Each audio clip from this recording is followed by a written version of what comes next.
तो देश की बहस के स्पेशल एडिशन में आपका स्वागत है। देश की बहस देश का इकलौता लोकतांत्रिक बहस का कार्यक्रम है, क्योंकि दर्शकों की राय के आधार पर चलता है। आप जिस विषय को चुनते हैं उसी पर हम बहस करते हैं, और आप जैसे दर्शक ही हमारे बहस में अपने घरों से, अपने दफ्तरों से लाइव जुड़कर बहस की दशा और दिशा को आगे बढ़ाते हैं। आज हम एक बेहद संवेदनशील मुद्दे पर बहस करने वाले हैं, इसीलिए हमने आपको 3 विषयों में उस विषय को भी दिया था। विषय था भारत विरोधी प्रोपेगेंडा, जिसमें कुछ भारतीय शामिल है, और ये प्रोपेगेंडा हो रहा है सोशल मीडिया पर, इंटरनेशनल फोरम पर। सबसे पहले ग्राफिक के जरिए देख लेते हैं क्या थे हमारे आज के 3 सवाल, और आपने कौन से सवाल को आज बहस के लिए चुना है। भारत के खिलाफ इंटरनेशनल साजिश के खुलासे में क्या एक रिपोर्ट सामने आई है। इस रिपोर्ट में बताया जा रहा है कि कैसे पाकिस्तान की आईएसआई भारत विरोधी दुष्प्रचार दुनिया के अंदर कर रहा है।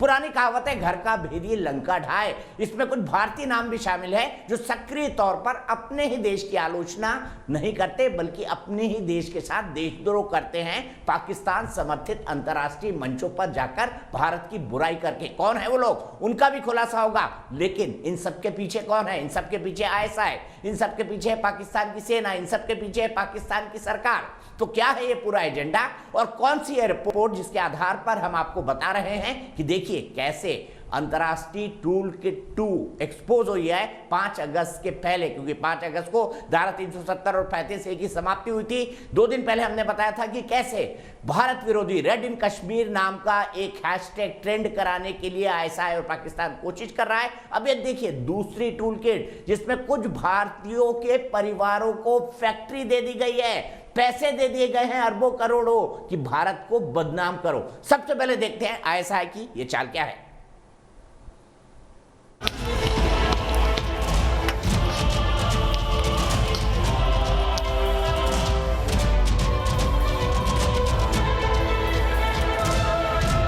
एक ही मकसद और एक ही टारगेट, कश्मीर के नाम पर भारत के खिलाफ कैसे प्रोपेगेंडा फैलाया जाए, कैसे भारत को बदनाम करने की साजिश को अंजाम दिया जाए। कश्मीर को मुद्दा बनाना और इसे सरगर्म मुद्दा बनाए रखने के लिए तमाम फरेब करते रहना। वो चंद मुट्ठी भर लोग हैं जिनका कोई वास्ता कश्मीर की हकीकत और सच्चाई से नहीं है, जो कश्मीर को, कश्मीरियत को, हिंदुस्तान से कश्मीर के लगाव को नहीं समझते, नहीं जानते, लेकिन नफरत का एजेंडा आगे बढ़ाते रहते हैं। कश्मीर के नाम पर दुनिया भर में झूठ का कारोबार करते हैं। भीड़ को तितर बितर करने के लिए पैलेट गन के इस्तेमाल को ये फरेबी कश्मीरी आवाम पर जुल्म करार देकर दुनिया भर में ढिंढोरा पीटते हैं। कश्मीर में आतंकियों के खिलाफ मिलिट्री ऑपरेशन नफरत के इन सौदागरों के लिए जनता पर जुल्म का बहाना होता है। डॉलरों पर पलने वाले ये गिरोह तुर्की, अमेरिका, पाकिस्तान, ब्रिटेन और यूरोप के दूसरे देशों में ट्वीट स्टॉर्म कर झूठे मुद्दे उठाता है। यूके में और यूएसए में बहुत पहले से ये उद्योग चल रहा है, खास करके यूनाइटेड किंगडम में। आप दुनिया के जितने छटे हुए बदमाश, जितने छटे हुए टेररिस्ट लीडर्स, आप देखोगे कि उनका सब का कहीं ना कहीं तार लंदन से जुड़ा होता है।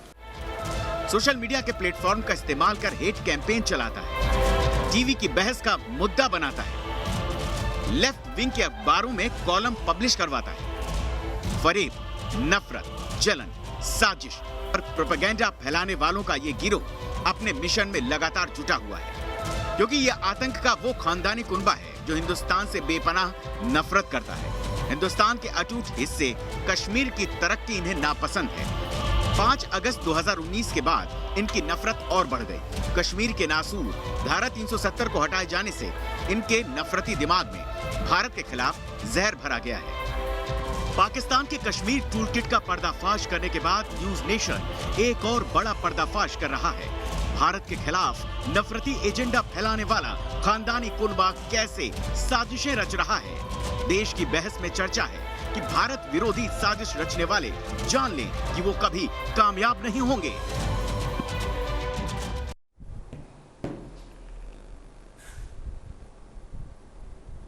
तो तो झूठ बोलने वाले कभी कामयाब नहीं होते, इसीलिए पाकिस्तान आज तक कभी कामयाब नहीं हो पाया है। पाकिस्तान में लोग भूखे मर रहे हैं, लेकिन वो अरबों खरबों डॉलर खर्च कर रहा है इन सोशल मीडिया के प्रोपेगेंडा पर, जिससे कुछ हासिल नहीं होने वाला। अंतर्राष्ट्रीय दुनिया में उसे कोई मदद करने को तैयार नहीं है। FATF तक उसको ग्रे लिस्ट में डाल चुका है और ब्लैक लिस्ट में डालने की तैयारी में है। अफगानिस्तान में उस पर आरोप लग रहा है कि वहां पर तालिबान का शासन स्थापित करने के लिए वह आतंकवादियों की मदद कर रहा है।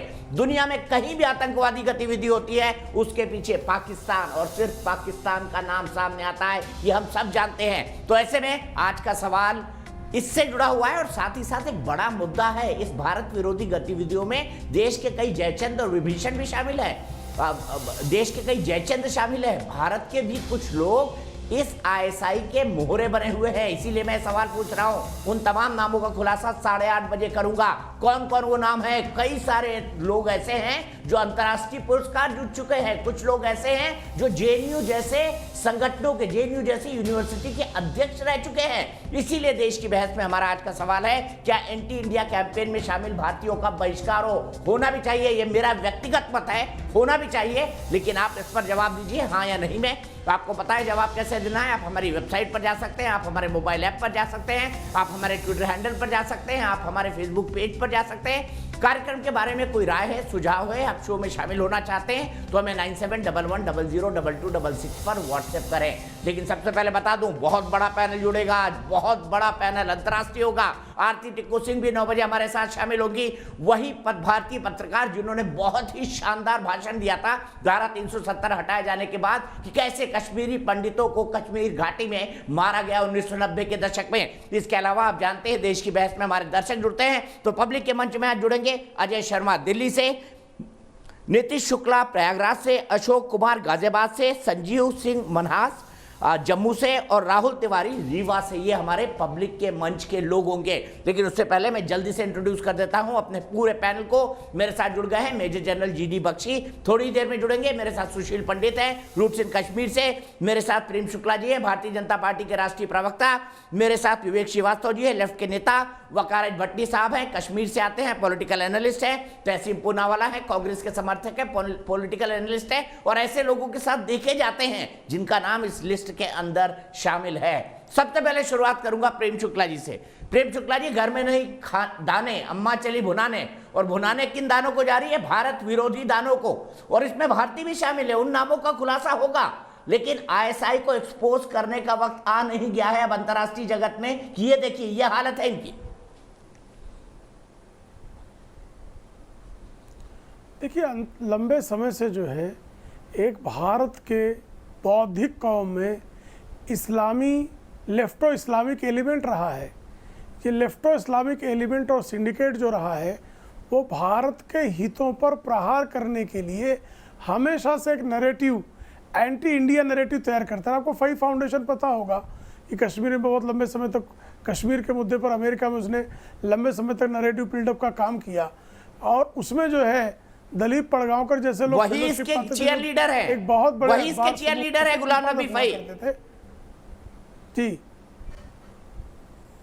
गुलाम नबी फई का आपको अमेरिका में जब बाद के दिनों में अमेरिका को पता लगा कि वो आतंकी गतिविधियां जो अमेरिका विरोधी थी उनके साथ भी गुलाम नबी फई का जब जो है संबंध निकला तो उसके खिलाफ कार्रवाई हुई।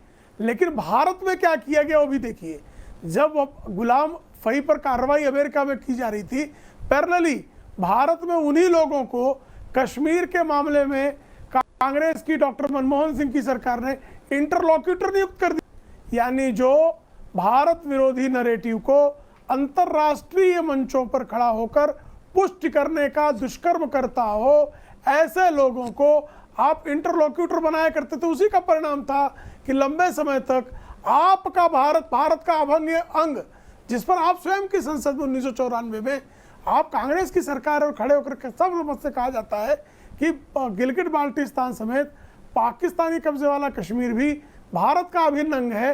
भारत का हर नागरिक इसके साथ खड़ा होने को हमेशा से संकल्पबद्ध होता है। उसके बाद आप जो भारत द्रोही गतिविधियां करने के लिए फई फाउंडेशन से फेलोशिप लेकर ISI के इशारों पर काम करने वाले लोग हों, उनको आप इंटरलॉक्यूटर कैसे नियुक्त करते साहब? इरादा क्या होता है? तो इस देश में सत्ता में भी लेफ्टो इस्लामिक जो सिंडिकेट था उसने बैठकर भारत के राजने के साथ, भारत की वैदेशिक नीति के साथ, भारत के इतिहास के साथ, भारत की अकादमी के साथ भयंकर दुष्चक्र रचे हैं। उसका परिणाम इस देश को भुगतना पड़ा है। ठीक है, सीधे तहसीम के पास चलता हूँ, हाथ उठा रहे हैं। तहसीम फई के समर्थक आप भी है क्या? भारत के कई नाम है जिनका 8:30 बजे मैं खुलासा करूंगा, जो फई के साथ गाय बागा दिखे। रुक जाइए विवेक श्रीवास्तव जी, आपके लिए सबसे ज्यादा सवाल होंगे, क्योंकि लेफ्टो इस्लामिक एजेंडा चलाने में आप लोग कम नहीं है। पहला सवाल तहसीम पूनावाला से। तहसीम पूनावाला 19 सोबत में आप भी देखे जाते हैं। ये तो है ही कंसेप्चुअली गलत। लेफ्टो इस्लामिक तो शब्द ही कंसेप्चुअली गलत है जिसने भी बनाया है। अभी बताऊंगा आपको, जो जय भीम और जय मीम की बातें करते हैं, अभी बताऊंगा, मैं आपको बताऊंगा। आपके मार्क्सवाद लेनिनवाद सबसे निकाल के बताऊंगा। पहले तहसीम पूनावाला को जवाब देने दीजिए। कुछ नहीं है, आपके जितने चेले घूम रहे हैं ना आजाद कश्मीर के लिए कि कश्मीर को आजादी दे दो, आजादी दे दो, सबके नाम एक्सपोज होंगे। आप सुने जरा, सीधे में चलता हूँ तहसीम पूनावाला कुछ नहीं है, सबने देश की सेवा करी है। इनको आपको मैं सुनाऊंगा विवेक श्रीवास्तव जी, आपको मैं सुनाऊंगा। थोड़ा थम जाइए, तहसीम पूनावाला को बोल लेने दीजिए। हाँ, मैं इंतजार करूंगा। जी जी बिल्कुल बिल्कुल। Thank you sir. सर मुझे दो या तीन, देश में बड़े जयचंद भरे पड़े हैं। 2 या 3 बातें संक्षेप में बोलनी है सर, उसी पर मुझे बात करनी है। 2 या 3 तो बातें आपने मुझे वापस ले लिया सर। मैं हर वक्त आपके शो पर सर, मैं ऐसे नहीं कर सकता। प्लीज़ आप थोड़ा सा मुझे अब चांस दे दीजिए। Thank you sir. मैं जब भी आपके शो पे आता हूं, आप बोलिए ना, बोलिए, कोई कुछ नहीं बोल रहा है तहसीम, कोई सबसे कुछ बड़े नहीं बोल रहा है। पत्रकारों में से मानते हो। Thank you sir, thank you sir, thank you sir. आप इस देश के बड़े पत्रकारों में से माने जाते हैं और आपका रिसर्च हमेशा अव्वल दर्जे का होता है। इसलिए सर मैं हैरान हूँ कि आज ये जो इंसान है गुलाम नबी फ़ाई, जो इस देश का दुश्मन है, मेरे मुल्क का दुश्मन है, मेरे भारत का दुश्मन है, ये रिसर्च कैसे छूट गया कि 8 दिसंबर 2011 को उसे अमेरिका में, जब मनमोहन सिंह जी की हुकूमत थी इंडिया में और उन्होंने कंप्लेन किया, अरेस्ट किया गया और 2013 तक उसे नहीं छोड़ा गया, वो अमेरिका की जेल में था। लेकिन हाल में जब वजीर आज़म, प्रधानमंत्री, 56 इंच के मजबूत प्रधानमंत्री, दुनिया के सबसे ताकतवर इंसान नरेंद्र मोदी जी की वर्तमान सरकार है, 2019 में यही फ़ाई अमेरिका के जेलों से ही नहीं छूटता है, जाके इमरान खान से चाय पे चर्चा और मन की बात करता है। आपकी बात बिल्कुल सही है सर। हमारे मुल्क में जयचंद है जो आईएसआई के मोहरे ने, आईएसआई के दलाल है, आईएसआई की गुलामी करते हैं। मैं माफ़ी चाहता हूँ आपके शो पे ये शब्द का प्रयोग करने के लिए, लेकिन मैं शब्द पर बिल्कुल अटल हूँ। वो आईएसआई के दलाल है, ब्रोकर्स है। और मैं क्यों कहता हूँ सर, मैं 1 मिनट में अपनी बात समाप्त करता हूँ। तारिक अहमद मीर, उसे किसने बनाया कश्मीर के अंदर सरपंच? बीजेपी का मेंबर। मैं रिसर्च करते आया हूँ। तारिक अहमद मीर, एनआईए ने उसको अरेस्ट किया। ध्रुव सक्सेना बीजेपी का लीडर मध्य प्रदेश थे, आईएसआई के लिए जासूसी करते हुए पकड़ा गया। देवेंद्र सिंह सर, वो डीएसपी, बिना जांच के उसको आज छोड़ दिया। ये रिपोर्ट आपने भी कवर की। फिर सर आते हैं मोहम्मद फारूक खान पे। अजहर महमूद ने उसे ट्रेन किया, उसे बीजेपी ने टिकट दिया। आगे आगे मैं नाम पढ़ूं सर, हम तो जानते हैं अजहर महमूद को बीजेपी किस तरह से छोड़ते आई। देवेंद्र पाल सिंह भुल्लर, मौलाना मसूद अजहर, उमर शेख को बीजेपी ने अजीत डोवल साहब छोड़कर आए, वो 9/11 में इन्वॉल्व थे। मुश्ताक अहमद जरगर और इतने सारे नाम हैं। इसलिए सर जो आपका तर्क है बिल्कुल सही है। जयचंद है हमारे मुल्क में जो आईएसआई से जुड़े हुए, और ये जयचंद का नाम है भारतीय जनता पार्टी, जो आईएसआई से मिली हुई है। और ये पार्टी जब तक इस मुल्क में रहेगी तब तक इस मुल्क को बर्बाद करने का काम करेगी। और सबसे बड़ा नाम तो हम सब भूल रहे, हफीज सईद के साथ जिसने चाय पर चर्चा मन की बात की, प्रोफेसर वेद प्रताप वैदिक, नरेंद्र मोदी जी के मित्र, वो हफीज सईद के साथ चाय पे चर्चा की है। जरा इसको आप वो करिए। ये देखिए गलत जानकारी रखते हैं। आजकल देखिएगा वैदिक जी क्या लिखते हैं, वैदिक जी नरेंद्र मोदी सरकार के बारे में क्या लिखते हैं, वो भी पढ़ लीजिएगा। आजकल लिखते हैं ना, के लिए पहिया रहे। बताइए, आप पर आरोप लग रहा है कि भाई आप आईएसआई के समर्थक हैं। जब हफीज सईद के साथ मुलाकात की है, मैं सर मैं उस गलत तहसीम आपकी मैं सही बातों का मसूद अजहर की बात मानता हूँ। आइसोलेशन का एक आइसोलेटेड केस था और पार्टी मीटिंग में कहा गया था कि नहीं भाई अगर आतंकवादियों को छोड़ने की जरूरत पड़े तो भी छोड़ा जाए, लेकिन बाकी सवालों पर जवाब देता हूँ ना। गुलाम नबी फई आपके कार्यकाल में कैसे छूट गया बताइए? प्रेम शुक्ला जी जवाब दीजिए इसका। ये गुलाम नबी फई जो है वो अमेरिका का अपराधी, अमेरिका का अपराधी, अमेरिका के कानूनों के अनुसार उस पर कार्रवाई हुई। वो भारत विरोधी गतिविधियों में शामिल रहा, भारत विरोधी गतिविधियों के प्रमाण के अनुरूप उसके खिलाफ कार्रवाई करने का भारत का अधिकार है। लेकिन वो अमेरिका में बैठे हुए, तो पाकिस्तान में बैठे 2011 में उनके कानूनों के अनुकूल उसका इंटरव्यू पर ही 2011 में वो कहता है मैं मनमोहन सिंह के दबाव में अरेस्ट हुआ। नहीं सुन तो वो कहता है मैं मनमोहन सिंह के दबाव में अरेस्ट हुआ और मोदी जी आते हुए उसको छूट गए। श्रीमती सोनिया गांधी के जो प्रियजन थे आप लोग तो इमरान खान फई के चंदे पे क्यों पलते थे बताइए ना? फैयाइए मत।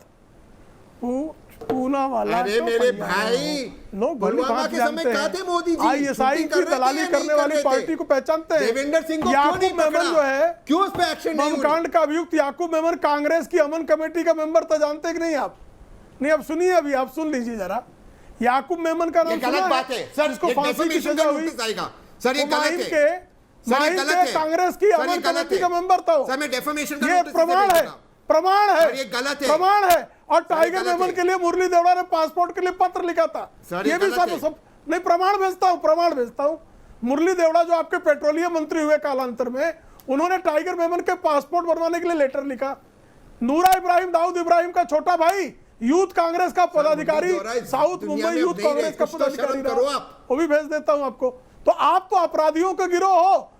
और ये जो है चंद्रिका केनिया ने निर्वाचन आयोग को लिखित आरोप लगाया और उसकी जांच हुई तो सत्य पाया गया कि बाकायदा रज्जी नाम का ड्रग्स का स्मगलर कांग्रेस का पदाधिकारी था और वो जो है बूथ कब्जे करता था। और आपको कितने बताए थे? देवेंद्र पांडे पहला विमान अपहरण कौन था? पहला विमान अपहरता देवेंद्र पांडे। अपराधियों की आप सारे अपराधों से, और तंदूर कांड वाला केशव शर्मा इस देश के स्मृति पटल पे एकदम से ताजा है। तो आप कृपा करके अपराधियों, आतंकवादियों के समर्थन करने वाले लोग, लोकतंत्र पर भारतीय जनता पार्टी को, नैतिकता पर भारतीय जनता पार्टी को, शुचिता और अनुशासन पर एक प्रश्न का जवाब दीजिए कहीं से ठीक है। मैं सीधे सुशील पंडित के पास जाता हूँ, तहसील में आपके पास आऊंगा, लेकिन गुलाम नबी फई, तहसील पूनावाला जी एक मिनट, तहसील पूनावाला जी सिर्फ एक मिनट। गुलाम नबी फई पर मुझे काउंटर चाहिए आप ही की बात का, उसके बाद मैं आपके पास आऊंगा। मुझे ये बताइए सुशील पंडित, क्या गुलाम नबी फई मोदी सरकार के कारण छूटा जेल से?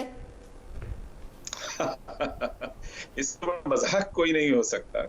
गुलाम नबी फई अमेरिका की जोरिस्डिक्शन में है, अमेरिकन कोर्ट्स और अमेरिकन क्रिमिनल जस्टिस सिस्टम की जोरिस्डिक्शन में है।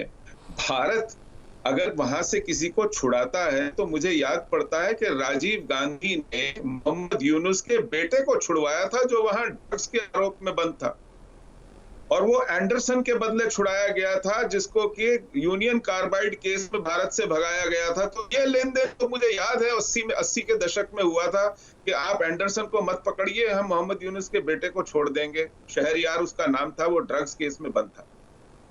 उसके बाद भारत की तरफ से कहीं उनकी ज्यूरिसडिक्शन में किसी को छुड़वाया गया हो, ये मुझे याद नहीं पड़ा। मोहम्मद गुलाम नबी फई जो है वो आईएसआई से पैसे, सुशील भाई एक ब्रेक के लिए रुक रहा हूं, ब्रेक के बाद सबसे महत्वपूर्ण हिस्सा आएगा। इस देश के जयचंद कौन कौन है जो गुलाम नबी फई के कार्यक्रमों में देखे जाते हैं? एक पूरी फेरिस्त है, पूरी फेरिस्त खोली जाएगी और ये जो पूरी की पूरी रिपोर्ट है डिसइंफो लैब जिसने पूरी रिपोर्ट बनाई है कि भारत के खिलाफ कैसे प्रोपेगेंडा हो रहा है, ये डिसइंफो लैब ने रिपोर्ट बनाई है, 150 पन्नों की रिपोर्ट इसके अंदर है। तहसीम भाई कुछ चाहिए होगा, विवेक जी कुछ चाहिए होगा, कौन कौन और जयचंद है, नाम मैं आपको फॉरवर्ड कर दूंगा आपके मोबाइल नंबर पर। ब्रेक के बाद आते हैं तुरंत और हमारा बहस का सिलसिला जारी होगा, जयचंदों के नाम खोले जाएंगे ब्रेक के बाद।